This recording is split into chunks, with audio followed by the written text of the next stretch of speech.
দর্শক, যেমনটা দেখতে পাচ্ছিলেন, ঢাকা ৮ আসনের নির্বাচনী প্রচারণায় এই মুহূর্তে রাজধানীর মতিঝিল এলাকায় এসেছেন জনাব মির্জা আব্বাস, এবং আজকে তার এই গণসংযোগ মিছিল শুরু হয়েছে ঢাকার ব্রাদার্স ক্লাব মাঠ থেকে এবং শাপলা চত্বর হয়ে দৈনিক বাংলা পল্টন মোড় হয়ে রাজধানীর বিএনপির কেন্দ্রীয় কার্যালয়ে গিয়ে শেষ হবে। এসব যেমন দেখতে পাচ্ছেন যে বিপুল মানুষের সমাগম এবং তার রাজনৈতিক নেতাকর্মীদের নিয়ে তার এই গণমিছিল শুরু হয় বেলা ১টার দিকে, এবং তার পরবর্তীতে এই বিপুল সংখ্যক মানুষকে নিয়ে তার এই গণমিছিল কিন্তু রাজধানীর দৈনিক বাংলা মোড় অতিক্রম করছে। দৈনিক বাংলা মোড় অতিক্রম করছে এবং সেই অনুযায়ী রাজধানীর বিএনপি পল্টন কেন্দ্রীয় কার্যালয়ে গিয়ে তার এই গণমিছিলের কার্যক্রম শেষ হবে। তার কারণ হতে পারে আমাদের অপোনেন্টে যারা আছে মোটামুটি ওরা আনএক্সপিরিয়েন্সড, এবং ওনার প্রচণ্ড এক্সপিরিয়েন্স আছে, এবং উনি হচ্ছে একটা স্থানীয় মানুষ, জানে আমাদের প্রত্যেকটা সেক্টরে কোন জায়গায় কি সমস্যা আছে। সো উনি যেটা হিল করতে পারবে সেটা আপাতত এখন অন্য কেউ অপোনেন্ট ওরকম নেয় যে কাজটা করতে পারবে। আর উনি ঢাকার মেয়রও ছিল, প্লাস হচ্ছে আমাদের এখন যে দেশের যে অবস্থা মব বা সব কিছু, আমাদের এখন এক্সপিরিয়েন্স কাউকে দরকার, কারণ এখন মানে দেশটা কাইন্ড অফ সব সেক্টরে ভঙ্গুর হয়ে পড়েছে। তো আমাদেরও এক্সপিরিয়েন্স হলে থাকলে তাহলে হচ্ছে আমরা দেখা যাবে সব স্ট্রাকচার ওয়াইজ আমরা কাজ করতে পারবো। যেমনটা দেখতে পাচ্ছেন জনাব মির্জা আব্বাসের এই গণমিছিলটি কিন্তু এই মুহূর্তে রাজধানীর নাইটিঙ্গেল মোড়ে অবস্থান করছে, এবং এখান থেকে তিনি এখানকার এলাকার স্থানীয় মানুষদের সাথে মত বিনিময় করছেন, একটি স্কুলে প্রবেশ করছেন যেটা দেখতে পাচ্ছেন, এবং মানুষদের নিয়ে তিনি কিন্তু মত বিনিময় করবেন এখানকার একটি স্কুলে প্রবেশ করছেন যেটা দেখতে পাচ্ছেন। একটি বিশেষ দল এবং তাদের একটি বাচ্চা দল, তারা বিভিন্নভাবে সুবিধা নেওয়ার চেষ্টা করছে, চক্রান্তের মাধ্যমে জনগণের সিম্প্যাথি ভোট আদায় করার চেষ্টা করছে। আমি আবারও বলতে চাই স্পষ্ট ভাষায়, বিএনপি সন্ত্রাসী কার্যকলাপে বিশ্বাস করে না। যারা সন্ত্রাস করেন, যারা চাঁদাবাজি করেন, তারাই বেশি লম্বা লম্বা কথা বলছেন। স্কুলের বাচ্চাদের সাথে কৌশল এবং মত বিনিময় করেছেন। বেশ কিছু জায়গায় আশেপাশের মানুষজনও কিন্তু তাকে দেখে বিভিন্ন আমরা দেখতে পেয়েছি বারান্দা থেকে হাত নাড়ছেন, এবং তিনিও কিন্তু সাড়া দিচ্ছেন জনাব মির্জা আব্বাস। আজকের এই গণমিছিল ঢাকা ৮ আসনে বিজয়নগর এবং রাজধানীর মতিঝিল ব্রাদার্স ক্লাব থেকে শুরু হয়ে নয়াপল্টন হয়ে রাজধানীর দৈনিক বাংলা মোড় এবং পরবর্তীতে পল্টনে বিএনপির কেন্দ্রীয় কার্যালয়ে গিয়ে শেষ হবে। আসন্ন ত্রয়োদশ জাতীয় সংসদ নির্বাচন ঘিরে গত বৃহস্পতিবার থেকেই মূলত জাতীয় সংসদ নির্বাচনকে ঘিরে প্রার্থীরা তাদের প্রচারণা শুরু করেন, এবং ঢাকা ৮ আসন রাজনৈতিকভাবে খুবই গুরুত্বপূর্ণ একটি আসন। বিএনপি মনোনীত ধানের শীষের প্রার্থী হয়ে মির্জা আব্বাস আছেন, অন্যদিকে 10 দলীয় ঐক্য জোটের নাসিরউদ্দিন পাটোয়ারি আছেন,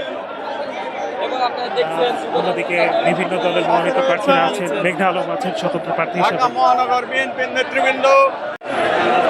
দেখতে পাচ্ছেন জনাব মির্জা আব্বাস কিন্তু তার দলীয় নেতাকর্মীদের নিয়ে বিএনপির কেন্দ্রীয় কার্যালয় থেকে অগ্রসর হচ্ছেন এই মুহূর্তে, এবং সবাইকে ঐক্যবদ্ধভাবে কাজ করার আহ্বান জানিয়েছিলেন জনাব মির্জা আব্বাস। ঠিক একটু আগে যখন গণমাধ্যমে কথা বলছিলেন তখন আমাদেরকে যেমনটা জানিয়েছিলেন। দর্শক, দেখতে পাচ্ছেন এই মুহূর্তে মির্জা আব্বাসের গণমিছিল কার্যক্রমটি কিন্তু রাজধানীর শাপলা চত্বর এলাকায় এসে পৌঁছেছে, এবং এখান থেকে ঠিক পল্টন এলাকা হয়ে রাজধানীর পল্টন এলাকায় কিন্তু প্রবেশ করবে, এবং রাজধানীর এই গণমিছিলটি শুরু হয় ঢাকা ৮ আসনের বিএনপি মনোনীত প্রার্থী মির্জা আব্বাসের।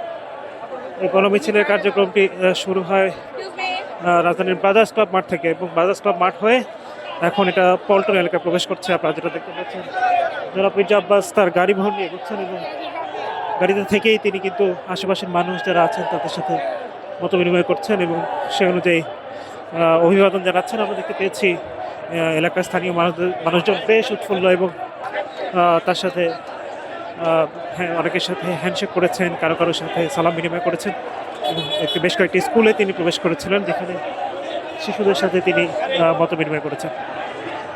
দর্শক দেখতে পাচ্ছেন রাজধানীর গুলিস্তান এলাকা কিন্তু নেতা কর্মীদের বিপুল সমাগম এবং ঢাকা ৮ আসন মির্জা আব্বাস এবারের ত্রয়োদশ জাতীয় সংসদ নির্বাচনে ধানের শীষের প্রার্থী হয়ে প্রতিদ্বন্দ্বিতা করবেন। দেখতে পাচ্ছেন যে বিপুল সংখ্যক মানুষের সমাগম এবং নেতা কর্মীদের বিপুল উপস্থিতি কিন্তু দেখা যাচ্ছে রাজধানীর গুলিস্তান এলাকায়। দেখা যাচ্ছে যে তিনি হাতের অভিবাদন জানাচ্ছেন জনাব মির্জা আব্বাস। আশেপাশের মানুষজনের সাথে কিন্তু তিনি মত বিনিময় করছেন এবং মানুষজনদের সাথে কথা বলেছেন। নেতাকর্মীদের বিপুল উপস্থিতি আমরা দেখতে পাচ্ছেন, পাশাপাশি সাধারণ মানুষের ব্যাপক উপস্থিতি এই গণমিছিলে কেন্দ্র করে কিন্তু দেখা গিয়েছিল। জনগণ চাইতেছে মির্জা আব্বাসকে, আর ধানের শীষের বিকল্প কোনো প্রার্থী নাই। আর যা আছে এটা হলো এই 2 দিনের বৈরাগী বার্তার কারণ বাটপার চাউডারি, এটা কোনো মানে আমরা ক্যান্ডিডেট মনে করি না। 2 দিনের বাচ্চা পোলাবেন এরা কিসের বক্তব্য।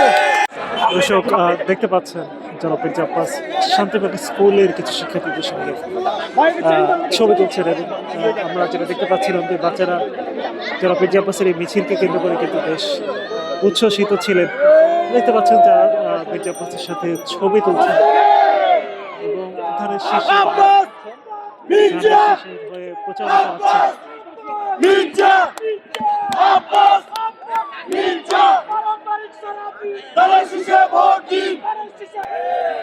দয়া করে জনগণকে ভাওতা দেবেন না।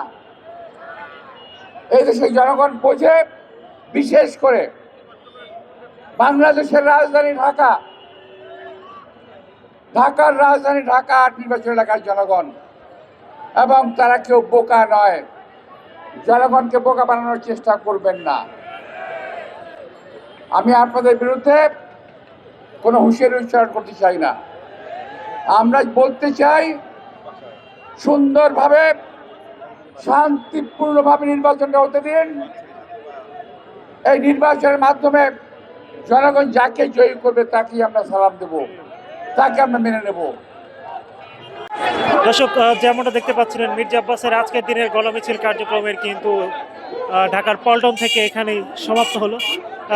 তিনি একটু আগে আমাদের সাথে বক্তব্য রাখছিলেন এবং তিনি বলছেন আসন্ন ত্রয়োদশ জাতীয় সংসদ নির্বাচন যাতে কোনোভাবেই বানচাল করার চেষ্টা না করা হয় এবং পাশাপাশি যদি কোনো দল বানচাল করার চেষ্টা করে সেক্ষেত্রে জনগণ প্রতিহত